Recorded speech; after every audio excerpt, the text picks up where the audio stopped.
to transform the way we live with eczema. Welcome to the last video in my 4-part series of eczema and love, and today we are talking about lovers, dating, and relationships with eczema.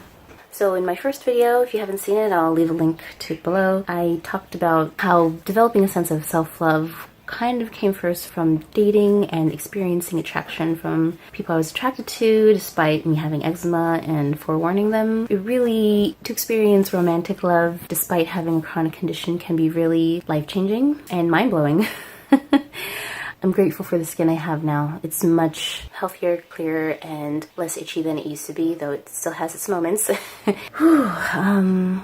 You know, when it comes to dating and having eczema, having sensitive skin, I take a very different approach than the popular one that I was brought up with in the United States, where on the first date, you deck out, you dress up, you wear all this makeup, high heels, form-fitting clothing, maybe show a little cleavage, just do the whole nine, like really go out and impress them like a job interview, just to get them interested, because you want to get that second date. That says something about you if they don't want to see you again after the first date.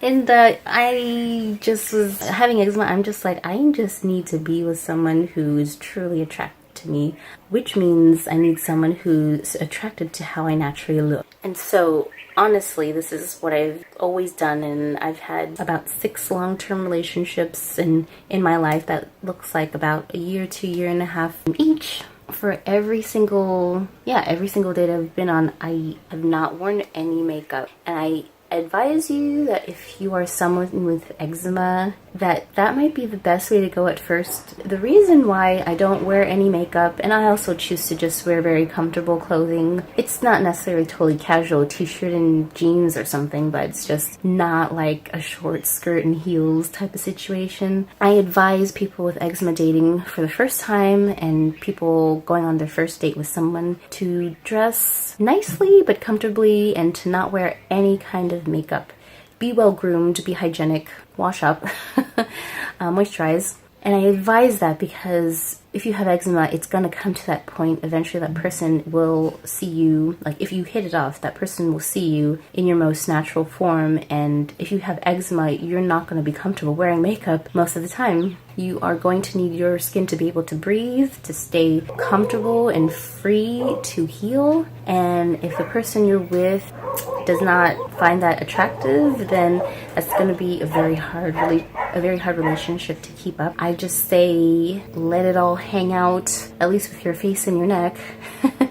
And if you can still make a connection with them through conversation, shared interests, shared values, then that person may be worth your time and worth considering a second date with. But if this person is someone who's very vain, is very judgmental and will constantly negatively comment on your skin, and all they value is the physical appearance, then I just don't know if that's the kind of person you want to keep around in your life, with or without eczema.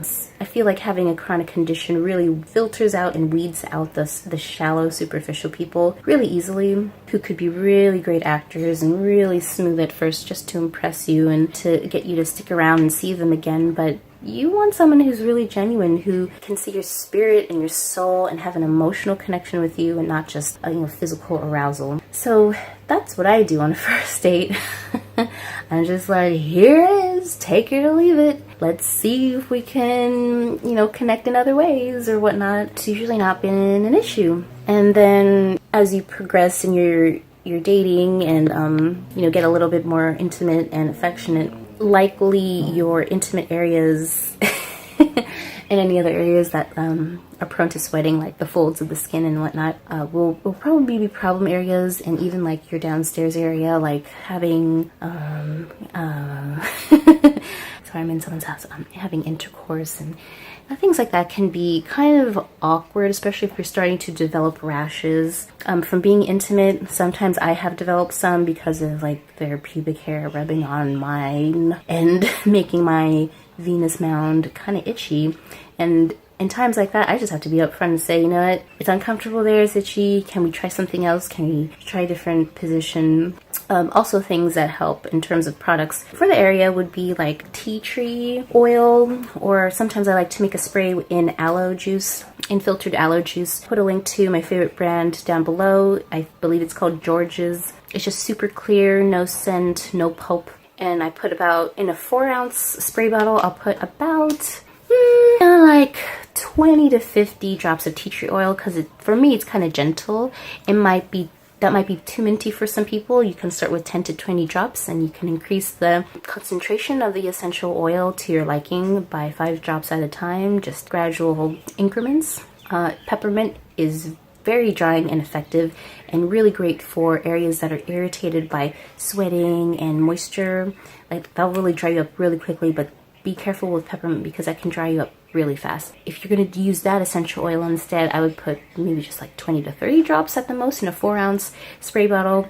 I'll put links to the essential oils and aloe juice and some spray bottle options down below if you want to check them out for the sorts of products that I use for that. And you just spray it on, let it air dry beforehand, and then intimacy will be a much more comfortable experience. You could also spray it afterwards for extra insurance. I also highly advise being very hygienic. I haven't always done this, but I actually think like in the future I would prefer to shower before and after, just to really make sure that neither of us is really rubbing off like too much sweat, dirt, or bacteria onto each other, because sometimes you can develop breakout if your skin is sensitive. Maybe your partner has oilier skin than you, and that could just make your skin break out or break out in a rash. If you are someone with eczema who's not comfortable with like any kind of intimacy at any kind of point, I think you should feel comfortable enough to tell your partner. I've never been in that position myself.